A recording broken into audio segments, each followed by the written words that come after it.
everyone. My name is Ms. Cassandra Teo, and I'm 29 this year, and I teach English at the Learning Lab. I've been teaching here since the end of 2010, and I've had a wonderful experience. I really enjoy my job here, and I think that one of my greatest perks in teaching is actually looking forward to seeing my kids every week. I think that the biggest challenge for a primary school student would be having that internal motivation to succeed. A lot of the students that I see in the Learning Lab, they do have a hunger for knowledge, and those are the ones that really excel in their studies because they are able to channel that hunger for knowledge into actual work. Whereas there are some of the students who do not have as strong of a success mindset, so when it comes to a challenge, they usually just not take it on because of a fear of failure. So it is very important for students to understand that learning is a continuum. So it's okay to fail sometimes. They just need to be able to pick themselves up and move forward. I think that what differentiates a child's disparity in terms of their learning would be how the child approaches his or her homework. And I know that for some of my students, once I assign a homework, it goes into their bag and it never actually sees the light of day again.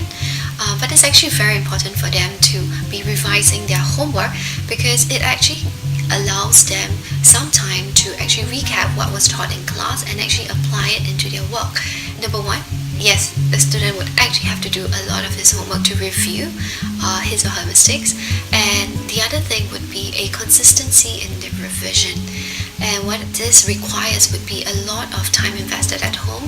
And especially for a primary school student, it would require a lot of help from the parent as well, because the parent would actually have to be there to sit the child through their work and to be their safety net if anything is, if the child's confused or if the child's unaware of what he or she should do next. Parents are put in a very difficult position when their child brings home a bad report card, and when the grades are less than ideal, it's not only disappointing for the child, but it's also disappointing for the parent. So then the problem comes in, how should the parent actually handle it? Should the parent just brush it off and say, oh, it's fine, you can do it again? Or should the parent adopt an approach of constant nagging until the kid just does something right? Or does the parent immediately jump into a punishment? For a child to improve, the parent has to understand that different children, they have different styles of learning, and you would need to be able to cater to their style of learning. So one of the common complaints that I get from parents is that, my child is not doing as well as he should, even though he has done his revision, so how can I better help him?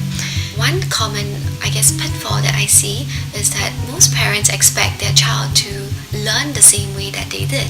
And when they try to impose it on their child, it sometimes might backfire.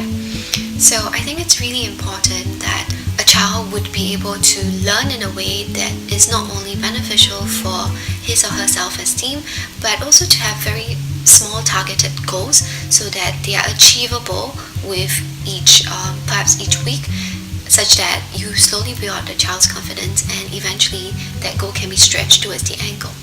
I think in order for a teacher to motivate a student to love learning, the teacher would first have to have a very good grasp of who is the student that they're dealing with, because different students have different kinds of learning styles, different learning approaches. So it's very important for a teacher to be able to identify their strengths as well as their weaknesses so that they would be able to target specific areas that they want to improve on. So for some of my kids, if their learning style is one where they are very visually and audibly attuned, then my teaching style would be a lot of lecturing and a lot of presentations of videos so that they're actually able to absorb knowledge better. But on the other hand, you also have kids who are very much hands-on. So some of them might require a lot of writing, some of them might require a lot of practices. So to motivate these students, you would really need to be able to not only understand them, but then also to reward them specifically for their, appropriate behavior. I think my personal advice for students is that they need to be able to study smart. meaning that studying isn't just the dedication of hours and hours into doing a particular work. They need to be able to know what exactly was wrong, and as they review their mistakes, they need to know how else they should be able to avoid making such a mistakes in future, right? And I think that studying smart would require them to have a very good knowledge of what is their own studying style so that they would be able to learn even better.